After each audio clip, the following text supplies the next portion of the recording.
Happy Friday, everyone. You know what that means. It's Mom Talks on St. Louis Children's Hospital's Facebook page. I am here with Dr. Bruno, one of our fantastic pediatricians, to talk about well checks. We're kicking off a new series talking about all the different screenings your child's going to have throughout their life, why they're important, and whether those milestones we're looking to see them hit. So to kick us off, what is a well visit when it comes to our kids? Yeah, so well visits happen at kind of certain routine intervals throughout your child's life, and they start very frequent in the first year. So you'll have a well check at 2 weeks of age, you'll have a well check at a month of age, 2 months of age, 4 months, and then they kind of spread out. Some of my parents will tell me, oh, I'm basically, you're giving me enough information to keep them alive until I see you in 2 months, is the way I'm told sometimes in that kind first of front year. loaded in the beginning. Front loaded in the beginning, and then they spread out to be more annual after kids are 3 years of age. Okay. What are we checking each time we're visiting? Yeah, so there's a few key things that we're checking. We're looking at growth and development. Those are the two big things. So height and weight curves. In the first year of life, we're also looking at how their head is growing. So first 2 years, we also do head size, head circumference. After that, head growth is not as significant anymore. It slows down, so we don't follow that as much after that. But height and weight are really important. We're also looking at just preventative screening. So what does your family history look like? Are you at risk for high cholesterol or heart disease? Is there a history of an arrhythmia in your family? Things that we need to then check your child for. Vaccines are a big part, of course, of these visits, and they are pretty much every visit you come in for those first 2 years, and then after that, there's usually vaccines at 5, before I call them the kindergarten shots, and then again at 11, and then again at 16. So they really spread after that. But the importance still is to come in, even though it's not a shot visit, so that you're still talking about school and nutrition and sleep, and that we're talking about what your child's supposed to be doing and are they on track. Okay, I want to remind everyone, please feel free to throw us your questions. We'd love to hear it. These are just the ones I've got, so we'd love to hear from you guys too. Why are height and weight so important to be tracking that much, especially early in life like that? Yeah, so early on, weight in particular, growth, height, and weight together. It's important because it tells us that your child is getting the adequate amount of nutrition in order for them to develop. So not just develop cognitively, so their brain to develop, them to learn the things they're supposed to think cognitively, but also development along their motor milestones. So they can crawl, they can sit, they can walk. Children that have delays in their weight gain or with their height gain, it's a sign that there's a problem with how much nutrition they're getting. So it can be a marker of other things going on. So that's why we track it. And we want your child to be consistent in their growth. That's what's important. So it doesn't matter if your child is a 5th percentile on the weight curve, as long as they're always 5th percentile on the weight curve. What we get concerned about is when you have a child who has always been growing at the 95th percent of the weight curve, and then all of a sudden now they're 5th. Well, what's happened? Are they not eating? Do they have something going on with their digestive tract? What is the problem here? Why are they not growing anymore? So it's a marker of more going on underneath. Got it. And so the other part of that is checking in on their sleep patterns and maybe things going on in their home and big life changes. So on those regular visits, after we get past baby stage, they're about yearly, is that right? They are yearly. And do they hit the birthday time frame, or is it just, oh, we came in January last year, we're coming in January this year? Yeah, that's a great question. And that kind of depends a little bit on your insurance. We hate to say that insurance dictates things, but sometimes it does. It's a part of it. So I try very hard to keep my kids on their birthday. But it's a good way to remember. It's a good way to remember. I turn 7, I get my 7-year checkup. I have to go. It's perfect. But the problem is that sometimes you're a week or 2 late, and then the following year, if your insurance says you have to come in 12 months to the day from that, then now you're pushing it back even further. Yeah. So some parents actually will do just once a summer or in the wintertime, because it works better for work purposes. Doing the back to school checkup, so that even though your child turned 8 in April, you're doing your checkup maybe in July or August. Don't wait till August because it's very busy in August. Try to do it in June or July. That's a great point too. But and especially as they get into high school, their breaks are kind of different. I would think logistically it gets a little bit easier. So it doesn't have to be their exact birthday, but you're looking at about every year. Sometimes it's nice to do it on their birthday because then you remember, oh, okay, you're 4, I have to do my 4. That's how we do ours. Yes. Is because that's, well, I'm going to remember. That's how I do it too, except when I get behind. There you go. So I think one thing that would be helpful to understand is what are the risks we run? Because these are pretty basic appointments. They seem so simple, but people start to fall off that kind of schedule by understanding maybe that's only 18 months instead of 12 months we're visiting. Something so routine, why is something so basic like a simple well check visit, why is that so important, and why should we not forget to don't forget. And it is really important. So 2 things. One is early on in that first couple of years is development. Okay. So when you're being seen every 2 to 3 months, it's because development changes. And if your child, if you miss 6 months of well checks, nobody told you, oh, your child should be crawling now. Nobody's looking at it and saying, oh, why aren't they crawling? Well, the benefit there, if you had gone in and seen your doc and we had said, oh gosh, you're not meeting that milestone, you're not crawling and you're 11 months old. Well, we're going to get you we're going to get you in with early intervention. We're going to start some therapy. And early intervention is hugely important in the end result for that child. So that's why it's really important early on. As they get older, it's important because things change every year. Your child's stressors, the nutrition, going from 5 years old to 8 years old. Well, now maybe your child won't eat meat anymore, or they won't touch a vegetable anymore.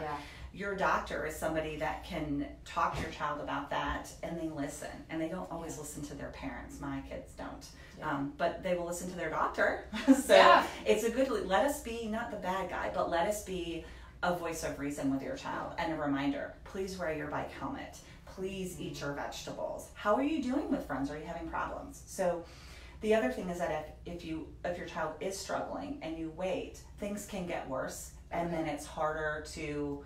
You kind of go into that next level of finding a specialist. Right, exactly. So, let us get involved every year on a regular basis. It also empowers your child to come in and talk to us when you come in every year. They're used to seeing me. They know I'm going to ask them all this stuff.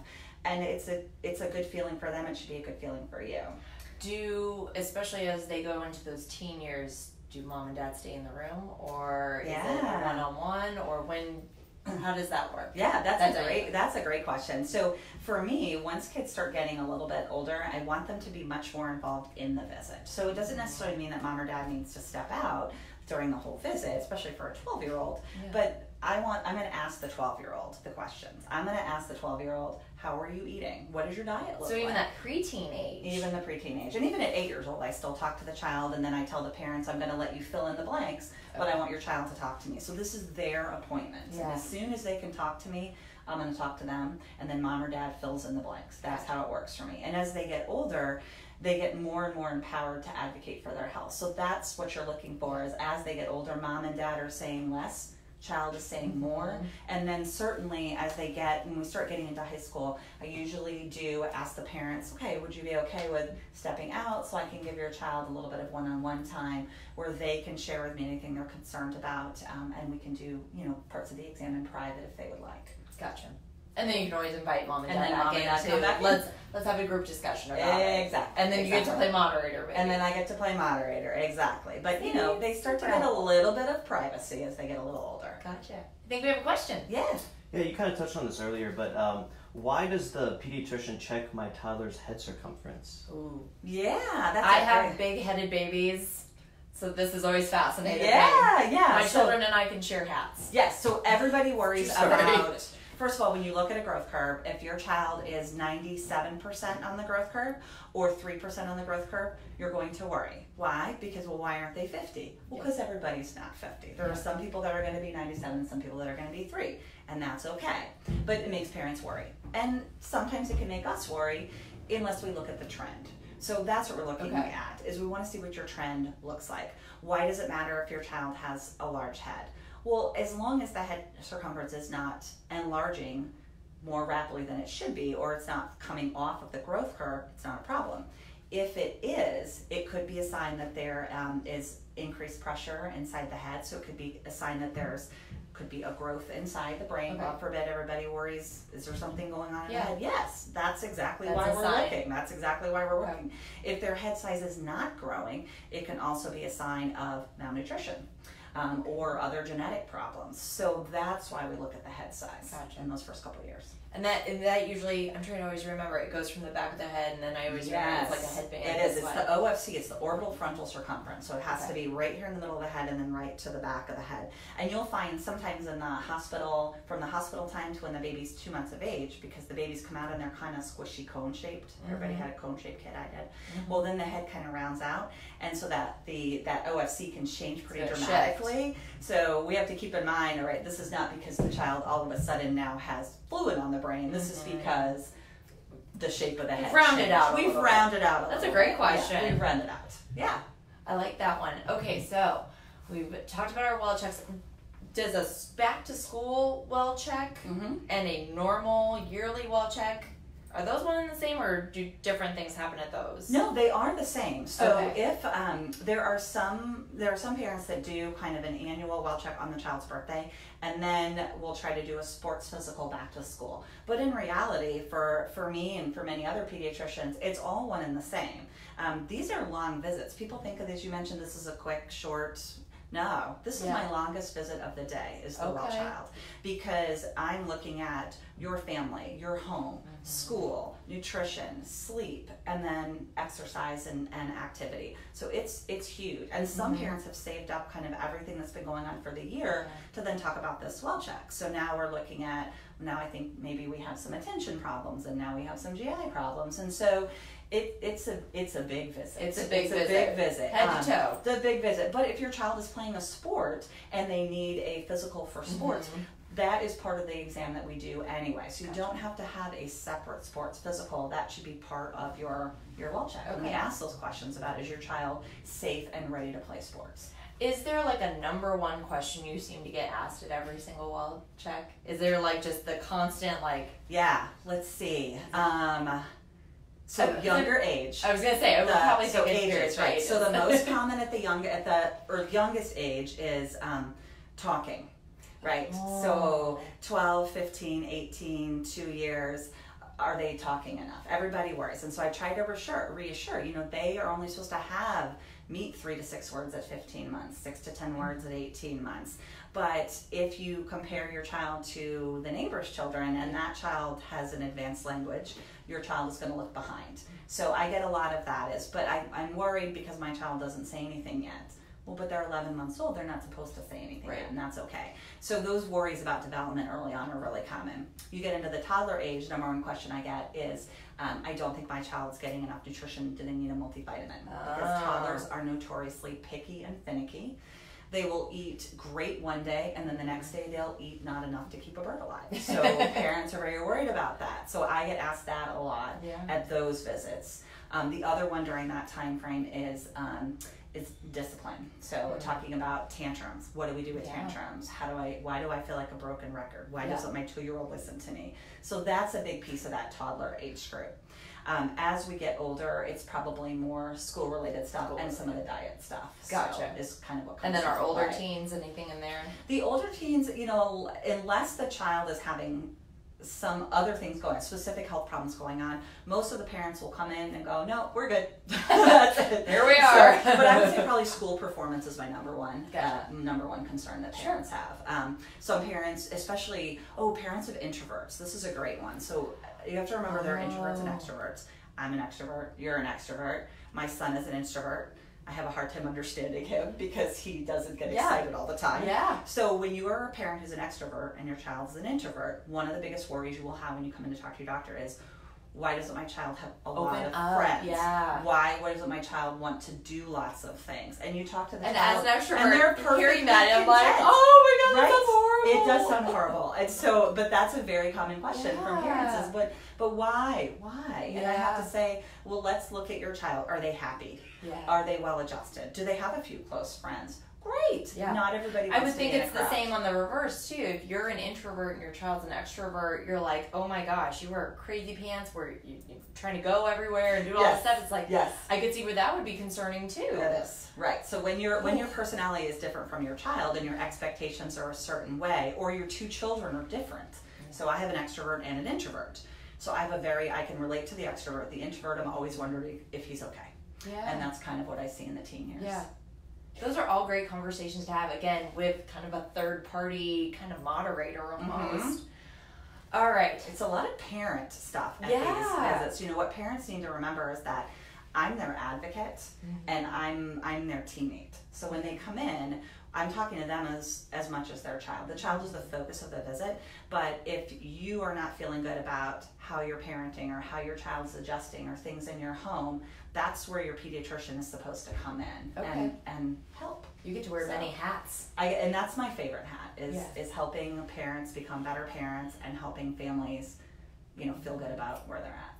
We have this handy chart. Oh my! I don't want to forget this awesome chart, which I know is going to be hard to see, but we'll give you resources to find it online, I'm sure. So, is this something you go through with parents, or is this just kind of a resource? This is just my resource because I am one of the nerdy pediatricians. I'm a member of the American Academy of Pediatrics and part of WashU. So, it's very important to me that we are following all the recommendations for preventative pediatric health care. And if you look at this chart, the majority of this stuff is looking at development, screening for depression, huge. So I start screens for depression at 11. Why? Because teenagers get depressed. And we talked about it earlier, but having a formal assessment for depression at age 11 and up, recommended annually, okay? Because you pick stuff up. And I was going to say, I would think you getting to touch base with these kids each year, it helps you get to know these kids better, that you can see some shifts. That's right. I can see changes. Because you're not going to just see your pediatrician hypothetically once a year. Everyone gets their flu shot. Everyone gets a cold. Everyone gets an earache. You get to know these kids too, and you can even see some shifts. I can see the shifts, exactly. So keeping that relationship going. But then, you know, just which vaccines are recommended at which ages, when we do fluoride, when you see the dentist, when labs are drawn. Most healthy kids don't need blood work. You know, that's the thing is there's really not. There's one time when they're 1 year old, we get a lead and a hemoglobin, okay? And that's just consistent with recommendations that have been well studied. And then between 9 and 11, they get a cholesterol. And that's really it, unless there's something glaring coming out of the history. If you come in and you tell me, my child never goes outside and doesn't drink any milk and doesn't eat any cheese or yogurt, well, I'm going to be worried they're not getting any vitamin D. So we might check vitamin D level. But the idea is that when you're practicing evidence-based medicine, is that you're looking at the things that we know kids are at risk for and that have been shown to be worthwhile to screen for. And that's kind of where this stuff comes from. Got it. Yeah. Any resources online that you would recommend parents take a peek at? If they've got questions like, I didn't even think to ask my pediatrician those things. Right. No, that's the great. Vitamin D thing. That is great. So this is actually from the American Academy of Pediatrics, Bright Futures, and they have, the AAP actually has parent resources. So you can go to the AAP.org, and there are tons of parent resources on there. The CDC.gov also has the recommended childhood immunization schedule on there. It also has the information about how your child should be developing. So what kind of milestones should you be looking for and what things need to be a red flag for you. So that's a great place for developmental. You can even print out development checklists, kind of go through things at home, check off what your child's doing so that when you come to the pediatrician you can say, okay, I'm worried because my baby isn't doing this yet. And we may say it's okay, let's follow up in a month, but so just some tools to do that. I feel like whenever I walk in for well checks, it's always like, how's it going? We're like, great. Yeah. I completely forgot that, you know, Alex has been having these really weird dreams and he seems to have really vivid dreams and he's coming into our room and he's super confused. Completely forget that's happened like 4 times in a month. And maybe that's something we need to have a conversation about. Come in with a list. Make a list. Many of my moms will come in with a list. This is what when my kid does something weird. List. This is what I'm worried about. And so come in. But then remember, your pediatrician should be prompting some of those things. So I start my well checks with, okay, what's going on? How are we doing? What concerns do you have? And then we're going to start talking about, I'm going to ask questions about sleep and diet and friends and home and physical exam part. And then it just kind of, you know, the conversation flows from there. Got it. Good checklist to have. All right. Anything I have not asked? that comes up often or a resource we should have? I think this is really great too that we've started this series with this one, because this one stems into all the other ones we're going to talk about. Oh, so good. there might be things at your well check where you're like, you know what? I'm snapping my fingers behind my kiddo and they're not turning their heads. So we're going to talk about hearing screenings. That's when right. you need to go to an audiologist. That's right. And we screen that. So when you look at, the screening chart that I was talking about, it's when we screen kids. We start checking hearing at 3, and we check annually for several years, and then we check every other. And that's just because that's what they found has been a helpful screening. Remember, a screening test is something that we do across the board for everybody, whether you're at risk or not. And then there's more focused screening based on risk assessment. So all the kids are getting hearing tests. All the kids are getting vision tests. Everybody gets their blood pressure checked. And then certain populations we may go further. Yeah. So we're kind of like a first line. I was going to say, it's the springboard. It's your home base. This is where you start. And then it can escalate or de-escalate from there. And finding out and having a good relationship with your pediatrician is so important, which again stems back to these well visits and making sure you're having those important check-ins. Agreed. I love it. Thank you guys so much for joining us. Thank you for letting us invade your space today. Thanks for having me. We will see you next Friday at 11.